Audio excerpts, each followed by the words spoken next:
These are the forgotten heroes of American justice who cracked cases that changed history, yet their names were deliberately erased from the record. This is the story of Eunice Hunton Carter, the first Black woman assistant district attorney in New York, who single-handedly brought down Lucky Luciano and the entire commission, America's most powerful crime syndicate, only to watch Thomas Dewey take all the credit and ride her work straight to the governor's mansion. Her innovative prosecution strategy would later inspire the RICO Act and revolutionize how we fight organized crime. Most people know the name Lucky Luciano. Fewer know Thomas Dewey, the special prosecutor who became famous for putting him behind bars. But almost no one knows Eunice Carter, and that's exactly how they wanted it. June 7, 1936. Charles Lucky Luciano, America's most powerful crime boss, is convicted on 61 counts. The New York Times runs a front-page story crediting Special Prosecutor Thomas Dewey with the takedown of a $12 million prostitution empire. The headline reads, "Dewey wins landmark victory." His photograph dominates the coverage. Eunice Carter's name appears exactly 0 times in that article, but here is what the court records actually show. Picture this. It is 1935 in New York City. The mob controls everything: the docks, the unions, the politicians, through Tammany Hall corruption, and especially the sex trade. Charles Lucky Luciano has built America's first national organized crime syndicate, pulling in $10 million a year from 5,000 prostitutes on his nationwide payroll. He is untouchable, insulated by layers of corruption that reach into the highest levels of law enforcement. He even eliminated rivals like Dutch Schultz to consolidate power among what would become known as the Five Families of New York. Special Prosecutor Thomas Dewey, ambitious and hungry for the kind of headline-grabbing case that could launch a political career, could not touch him. Every investigation hit the same wall. Luciano was too careful, too insulated. Then a 38-year-old Black woman prosecutor stuck in women's court saw something everyone else missed. Women's court was where the city processed prostitutes, the professional equivalent of a filing cabinet. They figured Carter could handle prostitutes and petty criminals, while the real lawyers handled serious cases. Most prosecutors treated it like a revolving door: arrest, process, release, repeat. But Carter actually paid attention. She noticed something that everyone else missed because everyone else considered these women beneath notice. The same lawyers kept showing up, the same bail bondsmen. Case after case, women arrested from completely different parts of the city. Manhattan, Brooklyn, the Bronx were all represented by the same small group of attorneys. And these lawyers all seemed to have connections to one man, Charlie Lucky Luciano. Even more telling, whenever lawyer Abe Karp appeared in her courtroom, arresting officers would suddenly develop convenient amnesia about key details, and cases would get dismissed. Carter started connecting dots that no one else even knew existed. She brought her theory to Dewey's team, the 20 against the underworld. She believed Luciano was not just benefiting from prostitution. He was running a citywide syndicate that controlled the entire sex trade, operating like what organized crime investigators now call a racketeering enterprise. She had the evidence from women's court, the patterns only she had bothered to track. Dewey was skeptical. Prostitution cases were messy, morally complicated, and politically risky. He would rather go after Luciano for something cleaner, extortion maybe, or tax evasion. But Carter was persistent, and she was right. Now here's where understanding Carter's background matters, because this pattern recognition did not come from nowhere. She was born in Atlanta in 1897, the granddaughter of slaves. Her grandfather, Stanton Hunton, had purchased his own freedom before the Civil War and became a successful businessman in Canada, creating a refuge for other escaped slaves. Her father became one of the first Black administrators of the International YMCA. Her mother was a powerhouse in the Black Women's Club movement, but it was a single night in 1906 that shaped everything. She was just 7 years old during the Atlanta Race Massacre, when white mobs descended on Atlanta's Black neighborhoods, burning homes and hunting families. The Huntons huddled in their house, listening to the screams getting closer, smelling the smoke from their neighbors' burning homes. Years later, she would tell a friend exactly what that night had taught her. "I want to become a lawyer to make sure the bad people go to jail." That trauma became fuel. At Smith College, she earned both her bachelor's and master's degrees in just 4 years, only the second Black woman in the country to achieve this. She became the first Black woman to earn a law degree from Fordham University in 1932. She passed the New York bar exam the following year, and when they finally let her practice law, they stuck her in the one place they thought she could not do any damage. They were wrong. On February 1st, 1936, Carter orchestrated something unprecedented. Rather than the usual small-scale raids, she planned simultaneous strikes on over 200 brothels across Manhattan and Brooklyn. Instead of processing these women through the usual catch-and-release system, Carter convinced Judge Philip McCook to set bonds at $10,000, far beyond what any of them could pay. This was not just about making arrests. Carter understood that these women were victims, not just criminals. They had been beaten, threatened, and terrorized by Luciano's organization through enforcement arms like Murder, Inc. Given the choice between jail time and testifying against their abusers, many chose to talk. The strategy worked beyond anyone's wildest expectations. 125 sex workers, madams, and bookers were arrested. Sally Kaplan, known as Red Sadie, started naming names, including Dave Miller and Jimmy Fredericks, Luciano's key lieutenants.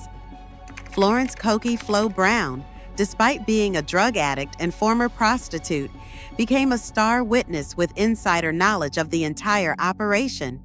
By mid-March, the defendants were directly implicating Luciano himself. The man who had built an empire on being untouchable was suddenly facing 62 counts of compulsory prostitution under innovative joinder laws that allowed multiple defendants to be tried together. Another legal innovation that Carter pioneered. Luciano panicked. He fled to Hot Springs, Arkansas, thinking he had found a safe haven. But a New York detective working an unrelated case spotted Luciano strolling down Bathhouse Row as if he was on vacation. On April 3, 1936, America's most powerful crime boss was arrested and extradited to face Carter's charges.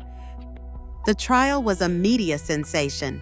From May 13th to June 7th, 1936, reporters packed the police-fortified Manhattan courthouse. For almost 4 weeks, witness after witness took the stand to describe the systematic brutality of Luciano's organization. The prosecution presented evidence of a $12 million prostitution syndicate that controlled thousands of women across multiple states. But here is where the cover-up began. Despite building the entire case, despite developing the strategy that made conviction possible, despite orchestrating the raids that broke the case open, Carter was not chosen to present the case in court. Dewey sidelined her during the trial itself, relegating her to witness preparation and protection duties. Think about that. She cracked the case. She developed the prosecution strategy. She organized the raids. And when it came time to stand in front of the cameras, Dewey put her in the back room. On June 6, 1936, Charles Luciano was found guilty on 61 counts and sentenced to 30 to 50 years in prison. Legal historians called it a landmark conviction. It was the first time a major organized crime figure had been brought down for anything other than tax evasion. Dewey became a national hero overnight.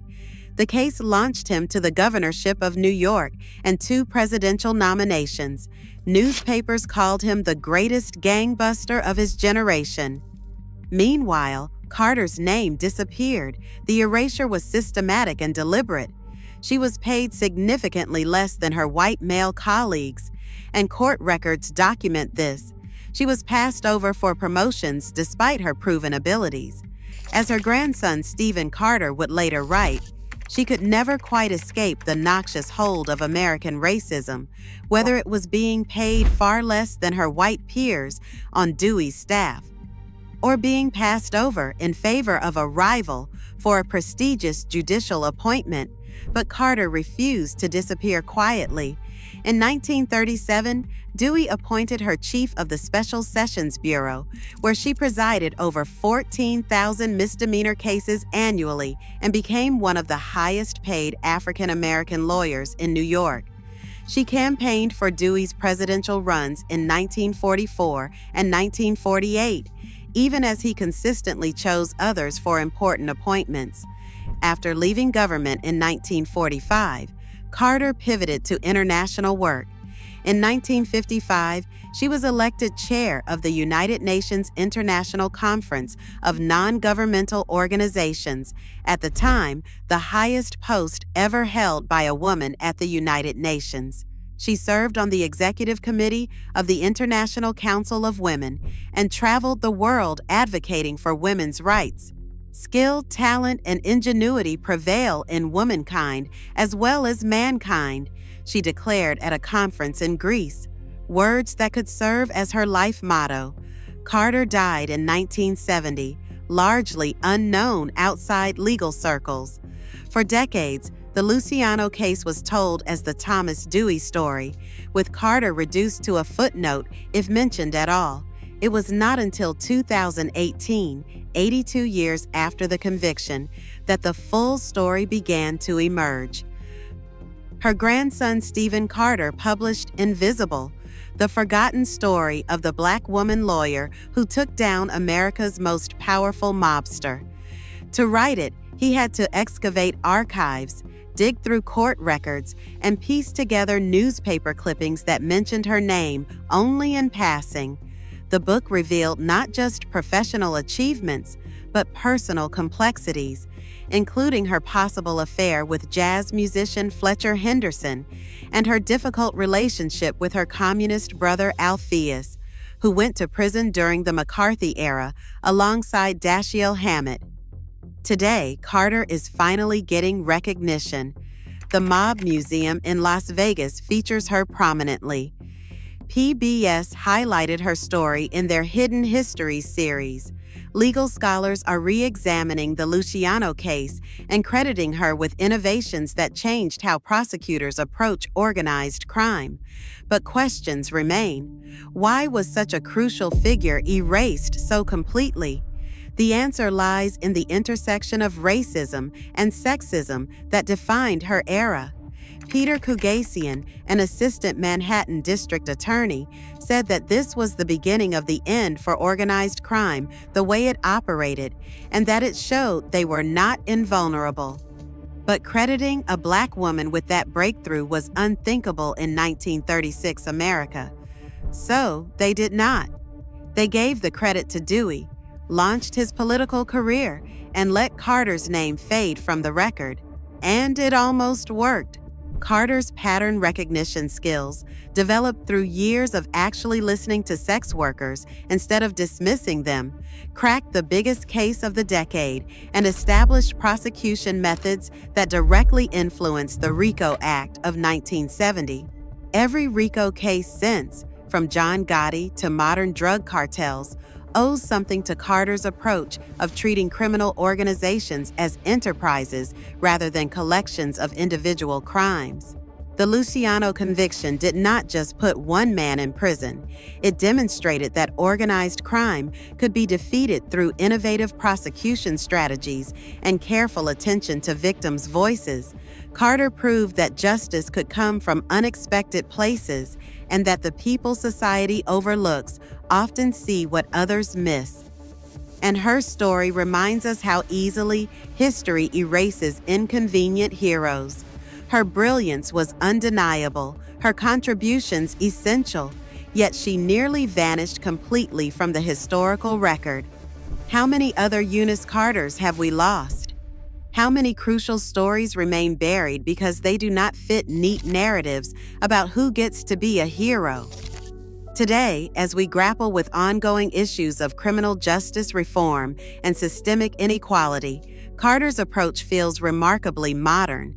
She understood that effective prosecution required seeing victims as whole people, that patterns of abuse often hide in plain sight, and that sometimes the most important work happens in places others consider beneath notice.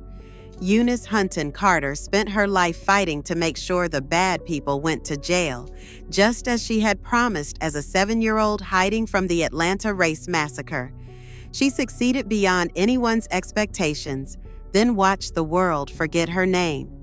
But invisible does not mean powerless. Every conviction that follows her model, every prosecutor who listens to overlooked victims, every barrier broken by women who refuse to accept their assigned limitations carries forward her legacy. The Lady Racket Buster may have been erased from the headlines, but her revolution in criminal justice continues. In the end, they could delete her from the story, but they could not delete the story itself. And sometimes, justice delayed is still justice delivered.